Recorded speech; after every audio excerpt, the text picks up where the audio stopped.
Experience है। वो वहाँ देख के बता रही कि मैंने अपने बेबी को लेवेंडर कलर की टॉवल में लपेट रखा है। तो इतनी जल्दी पकड़ती हैं महिलाएँ, अभी की बात है। तभी देवी सबसे बड़ी शक्ति मानी हाँ, जाती है। बिल्कुल, बिल्कुल। ये सच है।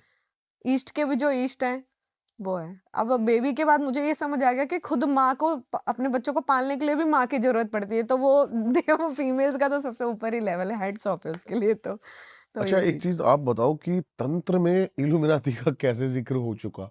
मैं तो इन सब चीज़ों को जानती नहीं थी। मेरी छोटी सिस्टर है, तो वो लड़का था, एक म्यूचुअल फ्रेंड था छोटी बहन का, तो वो ऐसे ही स्क्रॉल कर रही थी उसकी फ़ोटोज़। तो मैंने कहा 1 मिनट रुकिए, मैंने नीचे कर वापस, मुझे उसके पीछे ना लेफ्ट साइड में फीमेल एंटिटी खड़ी दिखाई दे रही। जैसे कि नया-नया तंत्र सीखा था तो एक्साइटमेंट रहती थी, उसका भूत पकड़ेंगे, उसका भूत पकड़ेंगे। पूरी टीम थी हम 5 लोगों की, हम 2 फीमेल थी और 3 मेल थे। तो हम कॉल करते थे, इसकी फ़ोटो भेज देख तुझे क्या दिख रहा है, मुझे क्या दिख रहा है। हम मिलाते थे, क्रॉस चेक करते थे कि तुझे भी वही दिख रहा है जो मुझे दिख रहा है। अब मैंने वो फीमेल प्रार्थना करी देवताओं से और बुला ली और हम लोगों ने ना एक अपना पर्सनल डायमेंशन बनाया हुआ था कि उसके अंदर हम डाल देते थे और उसे लॉक कर देते थे मंत्रों के ज़रिए, कि वो वहाँ से भागे ना, हमें जो उसका करना है वो हम देखेंगे बाद में। तो एक्साइटमेंट में उसे बुला लिया। मैंने ये नहीं देखा कहाँ से आई है, कहाँ की चीज़ है, किस तरीके से उसके साथ रहती है, कितने टाइम से साथ रहती है, बस मैंने बुला लिया। तो मैंने कहा छोटी बहन को, मैंने कहा, तुझसे कभी मिली है? तो वो कह रही हाँ। तो मैंने कहा कैसे मिली? कह रही ऐसे स्कूल टाइम में से जानते हैं, साथ में थे, पूरा ग्रुप था तो मैंने बात करते-करते ऐसे दिखता है? कह रही हाँ। मैंने कहा और कभी-कभी हकलाता है? कह रही हाँ। मैंने कहा कहाँ रहता है? यहीं, कह रही यहीं कहीं रहता है, दिल्ली में ही रहता है। तो मैंने कहा इसका 3rd फ्लोर पे घर है? कह रही हाँ। मैंने कहा अंदर जाके ऐसे-ऐसे कमरा है? कह रही हाँ। कह रही हाउ डू यू नो? कह रही तेरे को कैसे पता? मैं मतलब शॉक थी पूरा कि तुझे इतना कैसे पता चल रहा है? उस टाइम मैं प्रैक्टिस ही कर रही थी। मतलब मेरे घरवालों के लिए था कि इसको कैसे पता चल रहा है इतना? एक बार मेरी मम्मी मेरे पीछे से कहीं चली गई थी किसी को दिखाने बाबा-वाबा को। मेरी मम्मी बहुत थोड़ी ज़्यादा अंधविश्वासी टाइप है, मतलब बोलना नहीं चाहिए ऐसी है, शुरू से ही है, बहुत पूजा-पाठ में रहती हैं। तो धीरे-धीरे अब थोड़ी ठीक हो गई हैं। तो उनका भी बारे में मेरे को पता चल गया था कि आप किसी मुसलमान के पास गए थे? बोली हाँ, मैंने ऐसा-ऐसा था हाँ। भाई कह रहा भाई मेरे को भी सिखा दे कंचन कैसे करा तूने ये? तो उसने फिर अपनी दृष्टि एक्टिव कर लिया, उसे भी दिखाई देता है। तो हम दोनों बहन-भाई मिलके काम करते हैं धाम में। पकड़ ली 3 दिन बाद ना गायब हो गई मेरे डायमेंशन में से। आप सोचो, मैं साधक 5 साल से रेगुलर हवन कर रही हूँ, मंगलवार एक दिन भी नहीं छोड़ती। जप करती हूँ 10 घंटा, ठीक है? एक हनुमान चालीसा पे, एक मलके पे एक हनुमान चालीसा, 108 सोचो मैं 10 घंटे जप करती हूँ उस हिसाब से।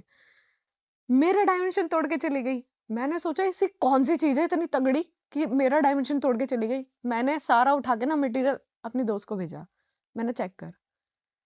सेम ऑडियो आई, क्रॉस चेक और उसने बताया कि हाँ, ये चीज़ है जो मैंने चेक किया उसके बारे में।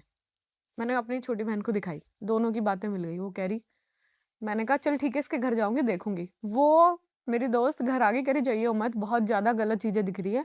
कुछ एक्टर्स भी हैं उनके पीछे भी मुझे यही चीज़ें दिखती हैं। तो मैंने बहुत पूरा 2 महीने लगा के पूरा ये बनाया, पूरी ट्री बनाई कि कौन किससे जुड़ा हुआ है, कैसे जुड़ा, बाद में पता चला कि ये इन सब चीज़ों से जुड़ा हुआ है, इल्यूमिनाटी। आप मानोगे नहीं मेरे साथ जो हुआ हादसा ना वो बहुत हाई लेवल का था और वैसा मैं कभी छेड़ती भी नहीं ना, आज आपके कैमरे पे नाम ले रही हूँ, नहीं तो मैं लेना पसंद नहीं करती नाम। हम बात नहीं करते इसके बारे में। क्या हुआ? मेरे पास एक छोटा लैपटॉप था, तो उसमें ना अचानक से पहले तो मेरे सूक्ष्म शरीर के साथ जो भी हुआ, मेरे को एक सपना आया, मैं दिन में ही सो रही थी।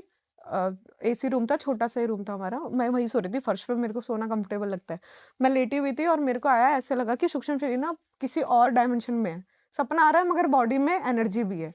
जब हम एस्ट्रल ट्रैवल करते हैं ना तो स्थूल बॉडी के साथ करते हैं, मतलब हम बैठे हुए हैं और हमारी जो सोल है, जो हम लोग एस्ट्रल बॉडी कहते हैं, सूक्ष्म शरीर बोलते हैं, वो कहीं और प्लेस में होता है। ऐसे प्लेस में मैं कभी गई नहीं, वहाँ का वातावरण एकदम नेगेटिव और सब लोगों ने एक सेम ड्रेस कोड पहना हुआ था, ब्लैक एनर्जी, सब कुछ ब्लैक, पेड़ के पत्तों के कलर भी ब्लैक, सब कुछ ब्लैक, वहाँ सब हंस रहे हैं मेरे ऊपर, मैं वहाँ अकेली जा रही हूँ, मेरे साथ कोई चीज़ अच्छी नहीं चल रही, ठीक है, कुछ पॉज़िटिव महसूस नहीं हो रहा है, इतनी सिद्धियाँ काम करती हैं, उस दिन से मेरा सिद्धियों पे सब भरोसा उड़ गया, सही बताऊँ तो। उस दिन से मेरा सिद्धियों पे से भरोसा उठ गया कि जब तक आप के अंदर पावर है, आप उसके लिए जप रहे हो, उसको भोग दे रहे हो, तभी तक आपके लिए काम करती है। जब कभी ऐसा होता है कि जब आपकी आन-बान पे आ जाए, तो कई बार नहीं काम करती हैं चीज़ें। तो इसलिए मैं अब लोगों को बोलती हूँ सिद्धि के पीछे मत भागो, खुद को पावरफुल करो। सिद्धि के पीछे मत भागो, खुद को पावरफुल करो। जब आपको लगेगा लोग कल्याण